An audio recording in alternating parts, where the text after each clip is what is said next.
Wing commander से miss Hindu 2008, women icon award 2013, Mrs India जीतना, ये ट्रांजिशन कैसे लाइफ में हुआ? One life make it large. महिलाओं के लिए हेलीकॉप्टर पायलट बनना कितना ज़्यादा मुश्किल था? बहुत मुश्किल रही हैं, बहुत चुनौतियां रही हैं उसमें। फ्लाइंग एक बड़ी अननेचुरल सी चीज़ लगती थी, लोग बहुत फैसिनेट होते थे उससे। आपने किन किन फेमस मिशंस में फ्लाई किया? बहुत डायनामिक नेचर है। उस समय आपको किन किन चुनौतियों का सामना करना पड़ा? मिलिट्री है और मिलिट्री एविएशन कभी भी इजी नहीं हो सकती। जब आप किसी मेल व्यक्ति के साथ ट्रेनिंग करते हैं तो क्या मतलब सेम ही कैटेगरी में रखा जाता है? तो जब आपको मिशन सेम एग्जीक्यूट करना है, आप ट्रेनिंग डिफरेंट कैसे कर सकते हैं? मैम, फिल्मों में अक्सर हम लोग देखते हैं कि मिशन को लीड करते समय कभी कभी अपने सीनियर्स की बात नहीं मानते, तो क्या सच में ऐसा होता है? आप यूनिफॉर्म में अपने देश को, अपने मदरलैंड को सर्व करें। ऐसे समय में है जहां दुनिया के किसी न किसी कोने में वॉर चल रही है। ड्रोन टेक्नोलॉजी आने के बाद एयरफोर्स किस तरीके से एडवांस हुई है? फाइनल डिसीजन मेकिंग जो रहती है वो आई थिंक एक ह्यूमन एलिमेंट हमेशा ज़रूरी रहेगा। मैम, जो लड़कियां एयरफोर्स को ज्वाइन करना चाहती हैं, आप उन्हें क्या सलाह देना चाहेंगी? एक लाइफ मिली है हम सबको, don't waste it. Please lead a life of purpose. अगर आपके देश के काम ना आई वो क्या ज़िंदगी।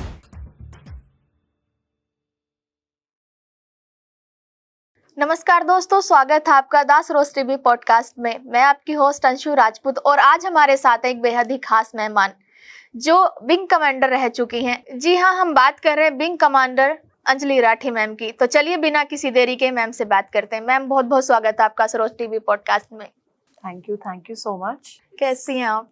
मैं बहुत अच्छी हूँ और मुझे बहुत अच्छा लग रहा है यहाँ पे आके आपसे मिलके। मैम, आपने दिसंबर 2009 में शॉर्ट सर्विस कमीशन एसएससी के जरिए आपने आईबीएफ को ज्वाइन किया। उस समय महिलाओं के लिए हेलीकॉप्टर पायलट बनना कितना ज़्यादा मुश्किल था? सो 2008 फाइनल ईयर जब मैं कॉलेज में थी, that is when I applied and I got through Indian air force. 1.5 साल की हमारी ट्रेनिंग हुई जो कि आसान नहीं, वो सबको पता है डिफेंस की ट्रेनिंग बहुत मुश्किल होती है। तो यस, बहुत मुश्किल रही हैं, बहुत चुनौतियां रही हैं उसमें। आप फिज़िकल आपके एक्सरसाइजेज, आपके स्टैंडर्ड्स होते हैं जो मीट करने होते हैं। साथ में सिंस फ्लाइंग था तो आपका एकेडमिक्स भी पैरेलल में चलता है, तो ऑफ कोर्स इजी बिल्कुल नहीं होता है। मैं नहीं बोलूँगी आसान है, मगर अगर आपका लाइफ में एक विजन है, अगर आप बहुत क्लियर हैं कि आपको कोई चीज़ करनी है, तो फिर मुश्किल नहीं है। And most importantly I think वहाँ पे कोई जेंडर का रोल नहीं होता है, बिकॉज आपको जो भी वो ट्रेनिंग दे रहे हैं वो बिल्कुल सेम होती है for male and female cadets. तो हम एक ही तरह के ट्रेनिंग रिसोर्स के थ्रू वो सब क्लियर करके फाइनली हम लोग पायलट्स बनते हैं। और जाहिर है मुश्किल होना भी चाहिए, क्योंकि जैसी लाइफ आगे आपकी होने वाली है उसके लिए अगर आप मेंटली एंड फिजिकली ट्रेन्ड और स्ट्रॉन्ग नहीं हैं तो बहुत नेचुरल है बाद में आप उतना डिलीवर नहीं कर पाएंगे। सो यस, मुश्किल था, लेकिन जब आपके पास एक मोटिवेशन होता है, लाइफ में एक गोल सेट होता है, तो आप कर लेते हैं। तो मैम, आपने पायलट बनने का फैसला कैसे किया? तो मैं एक डिफेंस फैमिली को ही बिलोंग करती हूँ। मेरी तीनों जनरेशन्स, आई वुड से बोथ मदर एंड फादर की साइड, सबने यूनिफॉर्म में कंट्री को सर्व किया है। सो बचपन से वो बोलते हैं ना, जो आप अपने पेरेंट्स को देखते हैं, जैसे माहौल में बड़े होते हैं, आप वैसी एक लाइफ इमेजिन करते हैं। तो मुझे बहुत क्लियर था बहुत छोटी उम्र से कि मुझे यूनिफॉर्म पहननी है, मुझे अपने देश को सर्व करना है। एंड ये ज़रूर है कि शुरू में मुझे आर्मी की तरफ ज़्यादा झुकाव था, क्योंकि मेरे पापा भी आर्मी में थे, वो सिग्नल्स में टेक्निकल ऑफिसर थे। बट जैसे जैसे आई वुड से मैं आई थिंक स्कूल ख़त्म होने लगा, कॉलेज स्टार्ट होने लगा, तो मेरी मदर का एक बहुत वो था पैशन। वो बहुत, जैसे आम तौर पे हम बोलेंगे कि आज से अगर हम 15-20 साल पहले जाएं तो लोग एक फ्लाइंग एक बड़ी अननेचुरल सी चीज़ लगती थी, लोग बहुत फैसिनेट होते थे उससे। ऑफ कोर्स बहुत लोगों को वो बहुत ग्लैमरस लगती थी, बहुत लोगों को बहुत अनरियलिस्टिक सी चीज़ लगती थी। तो वो मेरी मदर का एक ड्रीम था जो उन्होंने मुझे बोला कि तुम ट्राई क्यों नहीं करते हो, तुम कर सकते हो। मुझे बहुत डाउट था, I was not very sure, but then वो होता है ना, जब आप में कोई इतना भरोसा दिखाता है तो कभी कभी आपको खुद नहीं पता होता आपकी कैपेबिलिटीज़। तो उस टाइम पे फिर मुझे फ़ौज भी ज्वाइन करनी थी, मुझे फ्लाइंग भी करनी थी, तो ऑफ कोर्स इंडियन एयरफोर्स से क्या बेटर ऑप्शन होता कि मैं अपने यूनिफॉर्म में देश की भी सेवा करूं और मुझे फ्लाइंग भी साथ साथ करने का वो एडवेंचर और थ्रिल मिले। तो उस माइंडसेट से फिर कॉलेज में फाइनल ईयर तक आते आते मुझे बहुत क्लियर था, and that's how Indian air force pilot happened. और जब आप पायलट बने तो आपके पेरेंट्स का उस टाइम पे रिएक्शन क्या था? ऑफ कोर्स एक बहुत ही ओवरवेलमिंग मोमेंट होता है जब आप जैसा कि मैं आपको बता रही थी, मेरे अभी बेटा और बेटी हैं, मैं अभी से उनके लिए, अभी से मेरा तो ड्रीम है कि वो भी बड़े होके यूनिफॉर्म पहने कंट्री को सर्व करें। तो आई थिंक वो एक मोमेंट किसी भी पेरेंट के लिए it is priceless, there are no words to explain. आपको एक लगता है कि आपकी पूरी लाइफ की जो मेहनत है, जो आप एक इन्वेस्ट करते हैं अपने बच्चे में, आपको ऐसे लगता है अब वो पूरे हो गए हैं आपके भी सपने। तो बहुत ओवरवेलमिंग मोमेंट था। मेरे फादर तब अनफॉर्चुनेटली नहीं थे, आई लॉस्ट हिम थोड़ा अर्ली, बट हाँ चाइल्डहुड में मेरे फादर भी आई रिमेंबर जब छोटी थी उनकी यूनिफॉर्म की कैप पहनती थी एंड वो वेट करते थे कि पहला सल्यूट मेरे को आएगा। तो तब मुझे ऐसे लगा कि जैसे पापा मम्मी दोनों का ड्रीम एक पूरा हो गया मुझे यूनिफॉर्म में देख के। मैम, आपसे हम ये भी जानना चाहेंगे कि हेलीकॉप्टर पायलट के रूप में आपने किन किन फेमस मिशंस में फ्लाई किया, और साथ ही हमें कुछ रेस्क्यू और मिशंस और ऑपरेशन के बारे में भी बताइए जो आपके लिए खास पल हों और यादगार हों।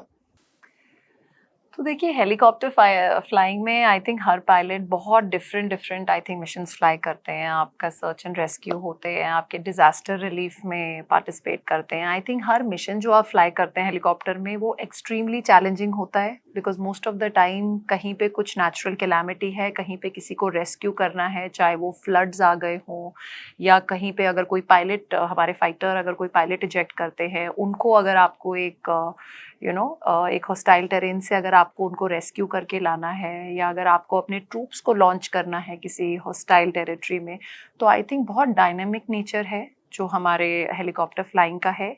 एक फिक्स्ड वाला पैटर्न नहीं होता है, एंड हर मिशन बहुत ही ज़्यादा चैलेंजिंग होता है, बिकॉज उसके साथ जो डायनामिक्स इन्वॉल्व हैं कि आपका जितना आप स्विफ्टली अपना मिशन एग्जीक्यूट कर रहे हैं, आप किसी की लाइफ डिपेंडेंट है, आप कितना अच्छे से और within the time frame आप वो ऑपरेशंस कर रहे हैं।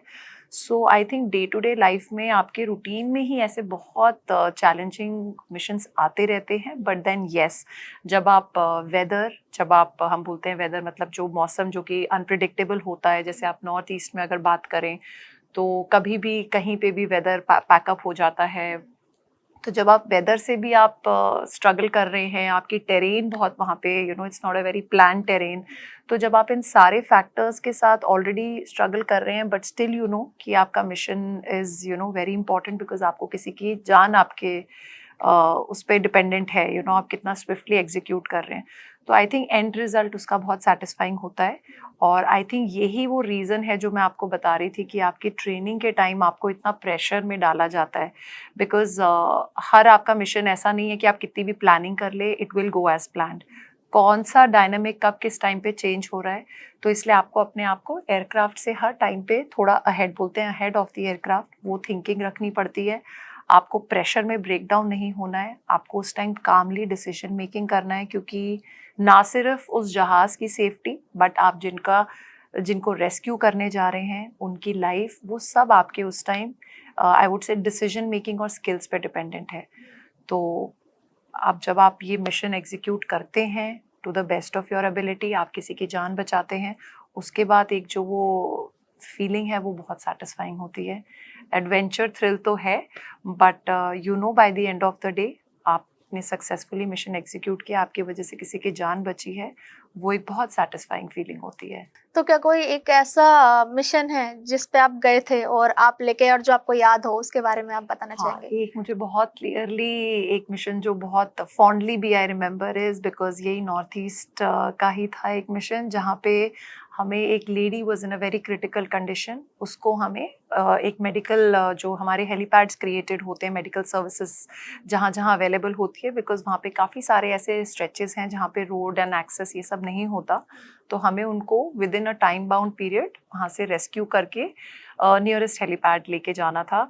एंड आई स्टिल रिमेंबर जब हम जिस स्पॉट पे लैंड करने वाले थे उनको लेने के लिए, तो क्या होता है आपके जब रोटर्स एंगेज्ड होते हैं तो लोगों को एक दूरी बना के रखनी होती है, बट ऑफ कोर्स वो सब सिविलियंस हैं, सब गांव के, मतलब they are not very much I would say aware कि कितना डिस्टेंस, क्या प्रोटोकॉल। तो जैसे ही हम वहाँ पे मतलब टच डाउन करने लगे, वो सब भाग के आने लगे। तो उससे क्या हुआ, हमारा काफ़ी टाइम वेस्ट हुआ, बिकॉज हम उनको सिग्नल करने की कोशिश कर रहे थे, we were trying to tell them, but वो लोग भी पैनिक में थे। उनको ऐसे लग रहा था कि शायद हम जहाज चलते हुए रोटर्स के साथ किसी तरह अगर इनको, उन महिला को बिठा दें जहाज में तो टाइम बचेगा, जबकि वो सेफ नहीं होता। तो थोड़ा टाइम लगा, और उस टाइम हमारा जो वो था आई वुड से मेंटल स्टेट, कि हम चाह रहे हैं कि हम उनको कम्युनिकेट कर पाएं कि आप जितना पीछे हमें जाके स्पेस देंगे, हम आपको जल्दी हेल्प प्रोवाइड कर पाएंगे। फाइनली आई थिंक उनको समझ में आया, उन्होंने स्पेस दी। बट तब भी जब हम उस महिला को जहाज में रख के, captain was sitting on the controls, को पायलट हमारे पास एक है, साथ में एक स्टैंड बाय थे, हमने उनको जब रखा तो उनका एक छोटा बच्चा भी था। वो प्लान्ड नहीं था, बट वो क्लिंग ऑन कर गया साथ में कि नहीं, I am not going to leave my mother. तो वो मोमेंट बहुत इमोशनल भी था। बट अगेन, जब आप किसी मिशन के लिए जा रहे हैं, you can't let emotions get heavy. Somehow वो ओवरवेलमिंग भी था, बट देन किसी तरह वो हमने सिचुएशन हैंडल की, समझाया। वो बच्चा रो रहा था, उस लेडी को हम लेके आए नियरेस्ट जो हमारा हेलीपैड था near the hospital, and we got her timely help. And उसके बाद हमने जब चेक बैक भी किया तो 2 days we got to know वो स्टेबल हैं, वो सर्वाइव कर गई थी, उनका बच्चा, उनकी फैमिली उनके साथ थे। इनफैक्ट हम मिलके भी आए थे उसके बाद उनसे। तो आई थिंक वो जो एक फीलिंग थी, that was it stayed with me, क्योंकि वो रियल ह्यूमन इमोशंस, जब आप अपने किसी अपने को लूज करने के डर में होते हैं, and when you know you been able to save a life, वो आपके साथ बहुत टाइम तक रहती है। बिल्कुल बिल्कुल। ये जो फीलिंग होती है ना, शायद ये हमें आगे के जिंदगी जीने के लिए कुछ रास्ते आसान कर देती हैं। मैम, कॉकपिट में बैठकर आप देश की सेवा कर रहे थे। उस समय आपको किन किन चुनौतियों का सामना करना पड़ा? खराब मौसम, या खतरनाक दुश्मन, या मेल डोमिनेट एटमॉस्फेयर? क्या चीज थी जिस चीज से आपको ज्यादा सामना करना पड़ा? सो आई थिंक मुझे जो डिफ़िकल्टीज़ जो मैं अगर बोलूँगी, because like I always say कि मिलिट्री है और मिलिट्री एविएशन कभी भी ईज़ी नहीं हो सकती, तो आपको वो माइंडसेट पहले ओपन रखना पड़ता है। बट आई वुड से द एस्पेक्ट इज़ कि इसमें मुझे कोई as a women I will say कहीं पे भी ऑर्गेनाइजेशन की तरफ से वो डिमार्केशन नहीं आता है, बिकॉज़ एक बहुत सिंपल लॉजिक है यहाँ पे। मशीन जो आपको फ्लाई करना है, आप जितना उसके बारे में पढ़ के ट्रेन होके फ्लाई करेंगे, उतना वो मशीन आपको रिस्पॉन्ड बेटर करेगी, because machine does not know कि मुझे एक आदमी उड़ा रहा है या कोई औरत उड़ा रही है। तो वो कंप्लीटली आपके ऊपर होता है कि आप कितना ज़्यादा प्रिपेयर होके फ्लाइंग करने जाते हैं, उतना ही आपके लिए मिशन एग्जीक्यूशन ईजी होता है। और yes, male dominated in terms of numbers में बोल सकती हूँ, हाँ। बट ये वही आई वुड से मेल हैं जो आपको फ्लाइंग सिखाते हैं। मेरे इंस्ट्रक्टर्स भी मेल ही थे। ये वही कोलीग्स हैं, को पायलट जो हम बोलते हैं, जो आपके साथ बैठ के ट्रेनिंग करते हैं, जो बाद में आपके बहुत अच्छे दोस्त बनते हैं। सो यहाँ पे जो मेल डोमिनेंस है वो आपका, I would say they are there to support you, not to pull you down. Of course in numbers अभी भी बहुत कम है, if you talk only purely of numbers. But as such कहीं पे आपको वो लर्निंग प्रोसेस में या as a helicopter pilot train होने में, I would not say organisation कहीं पे भी, बिकॉज आप एक वुमेन है, वो एक बैरियर होता है। In fact all the more they are very supportive, they try to make sure कि आप कंफर्टेबली सीख रहे हैं। एंड बाकी आपकी टोटली आपकी कैपेबिलिटी स्पीक करती है। वहाँ पे आप बुरा करेंगे, आपको भी उतनी ही डांट पड़ेगी, उतना ही रगड़ा मिलेगा ट्रेनिंग में जितना किसी मेल कैडेट को मिलेगा, बल्कि मेल कैडेट को और ज़्यादा मिलता है। तो नहीं, वैसा नहीं, सिर्फ ट्रेनिंग। जब आप किसी मेल व्यक्ति के साथ ट्रेनिंग करते हैं, तो क्या मतलब सेम ही कैटेगरी में रखा जाता है, या ऊपर नीचे भेदभाव किया जाता है उस वहाँ पे? देखिए, आप ये ऐसी जगह है, आप यहाँ भेदभाव कर नहीं सकते हैं, बिकॉज वो एयरक्राफ्ट तो सेम ही है, आपने वही सेम उड़ाना है। कल को अगर आपको कोई ऑपरेशनल सिनेरियो है, तो वो ये नहीं देखेंगे उस टाइम, जो आपका पायलट इमीडिएटली अवेलेबल है वो जाएगा, और वो मिशन आप एज अ मेल पायलट या फीमेल पायलट, आपको दोनों को सेम मिशन एग्जीक्यूट करना है। तो जब आपको मिशन सेम एग्जीक्यूट करना है, आप ट्रेनिंग डिफरेंट कैसे कर सकते हैं? It is absolutely same. आपका जो फिजिकल स्टैंडर्ड्स वो इंश्योर करते हैं, जो आपको मैं बोलती हूँ कि फ्लाइंग में एक एकेडमिक बहुत इंपॉर्टेंट रहता है, आपको वो सॉर्टीज़ के लिए जो प्रिपेयर करना होता है, वो सब सेम होता है।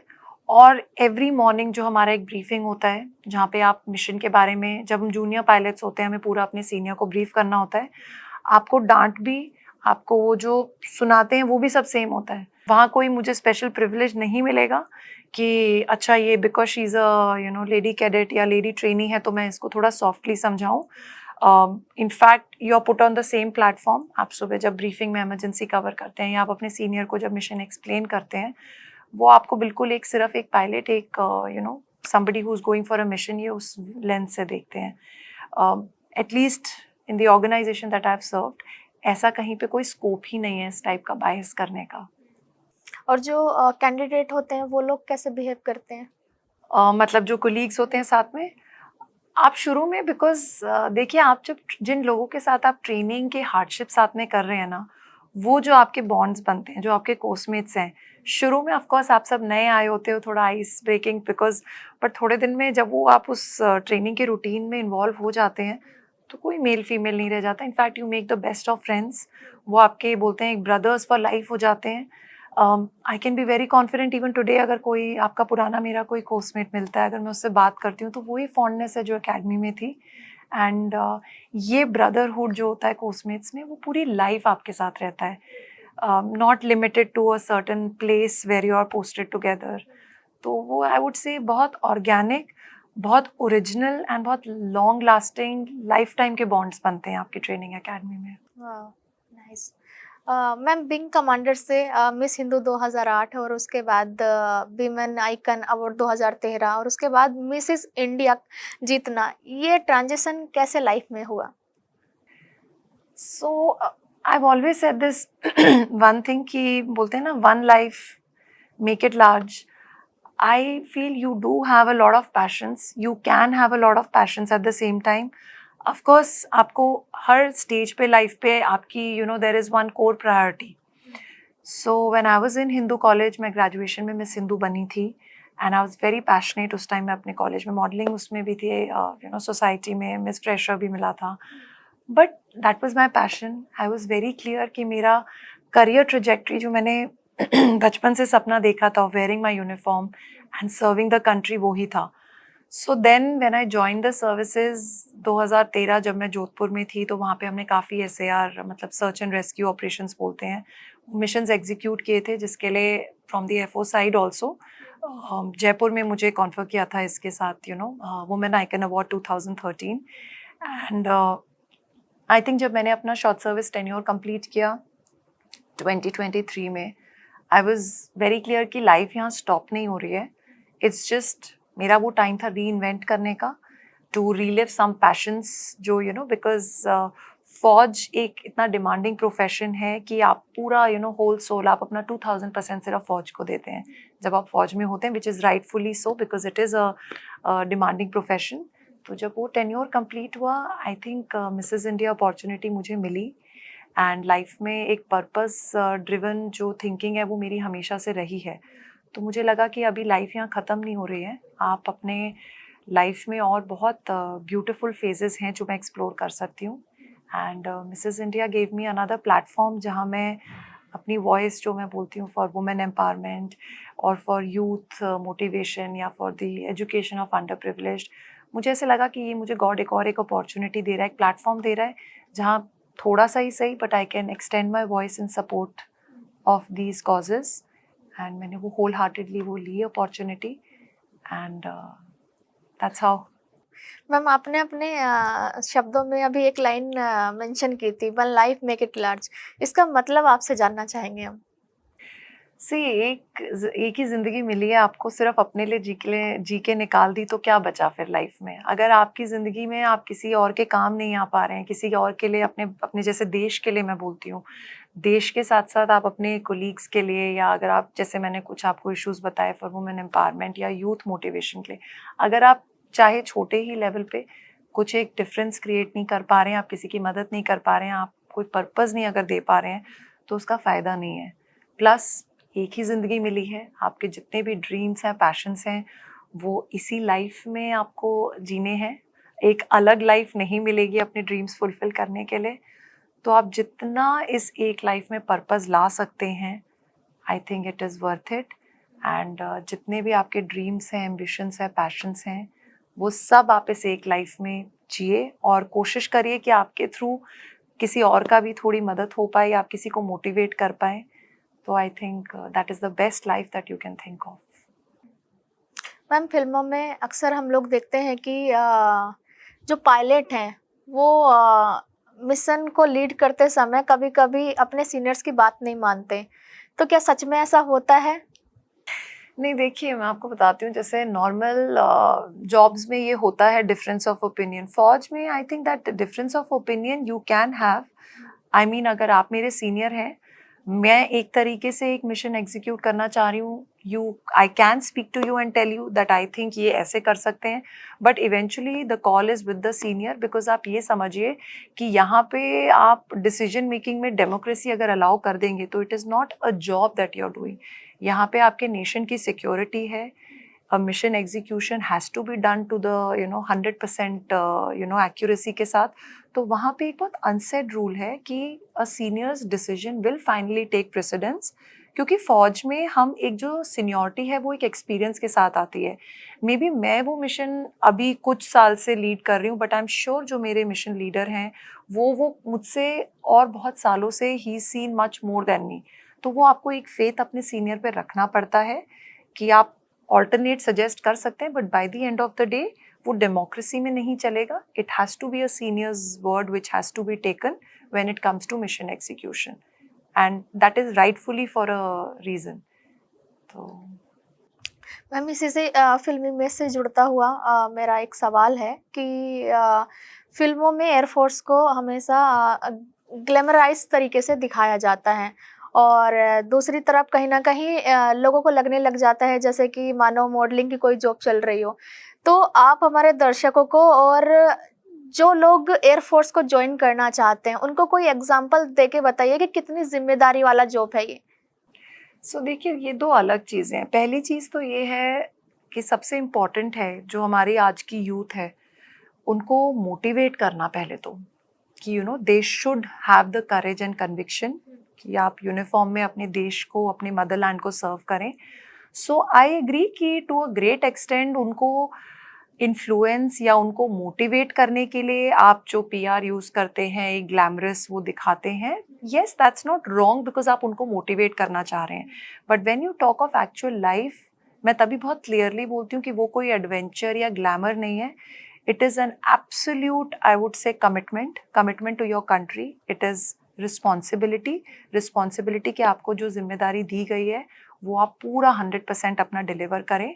बिकॉज वो जॉब नहीं है, इट इज़ अ प्रोफेशन जहाँ पे आपका हर डिसीजन किसी की लाइफ इम्पैक्ट कर रहा है. आपका लाइफ और डेथ वाली बात होती है. तो अगर आप उस टाइम पे उतने केपेबल नहीं हैं कि आप वो क्रिटिकल डिसीजन मेकिंग कर पाएँ, तो it is definitely not glamorous. It is a big responsibility. एक रिस्पॉन्सिबिलिटी आपको अपने नेशन को सर्व करना, लोगों की जान बचाना, I would say most challenging terrains में फ्लाई करना, ऑपरेशनल जो आपके सिनेरियो होते हैं उसमें मिशन को 100% अपनी पूरी सिंसेरिटी के साथ एग्जीक्यूट करना. सो ट्रेनिंग भी आपकी कोई ईजी नहीं होती है बिकॉज वो लाइफ ऐसी है. You have to be trained to operate in difficult conditions. So मैं कभी भी ये नहीं बोलती हूँ कि बहुत ईजी मज़ेदार लाइफ है, आप आओ एन्जॉय करेंगे, नहीं. आप वहाँ पे पर्पस समझिए. आपका पर्पस है अपने कंट्री को सर्व करना यूनिफॉर्म में, वो मजाक नहीं है. तो it is a big sense of responsibility and commitment to the country.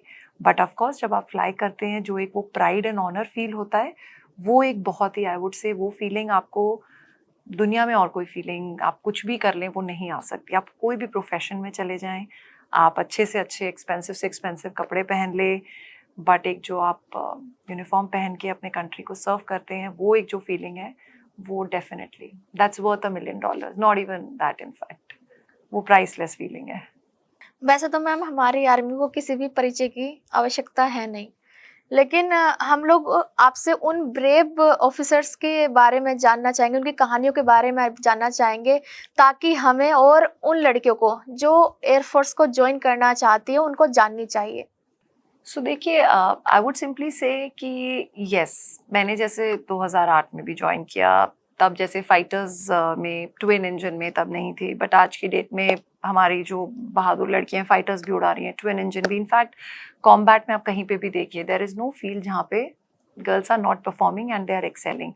तो आपको, मुझे ऐसा लगता है, एक किसी इंडिविजुअल स्टोरी नहीं, you have to take into account कि आपसे पहले जो लेडीज रही हैं, जिन्होंने वो इनिशिएटिव्स लिए हैं, जिन्होंने वो मोशन लाए हैं, जिनकी वजह से एक ब्रेक थ्रू होता रहा है और नेक्स्ट जनरेशन को मौका मिलता रहा है। सो आई थिंक वो एक इंडिविजुअल स्टोरी से ज़्यादा we need to appreciate that mindset हमसे पहले जो इन्होंने किया, एंड जिनकी वजह से एक हमारे लिए we found a way to go and live our dreams. So ऐसे बहुत सारे रहे हैं और फ्यूचर में भी और बहुत रहेंगे women who set example.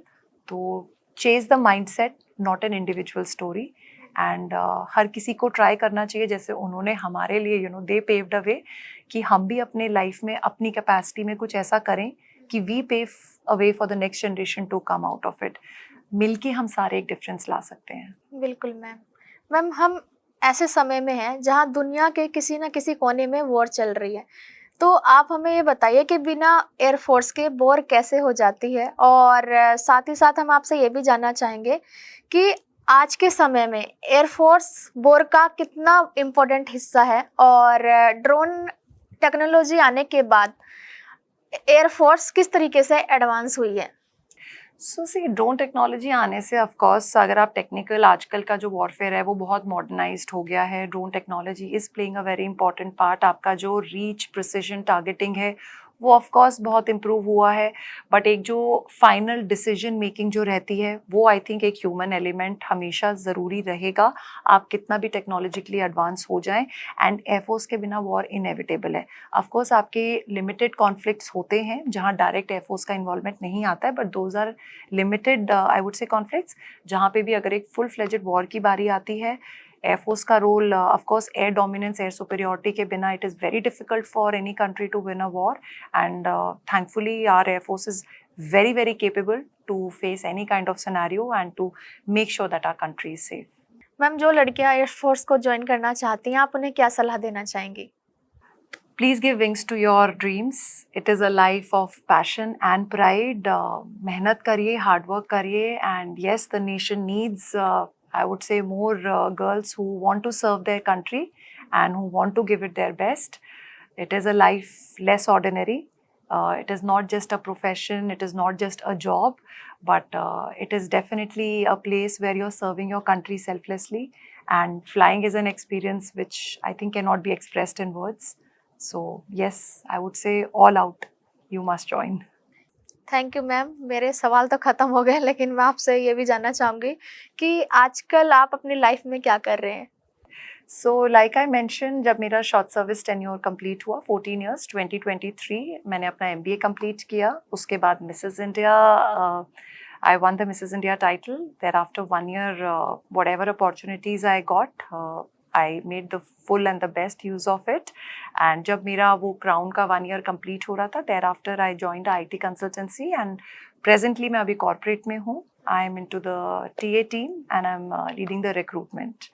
So अब ये उनसे एक बहुत ही अलग प्रोफेशन में हूँ मैं, which is also very, I would say, I'm enjoying the complexities as well as the talent and flexibility involved with it.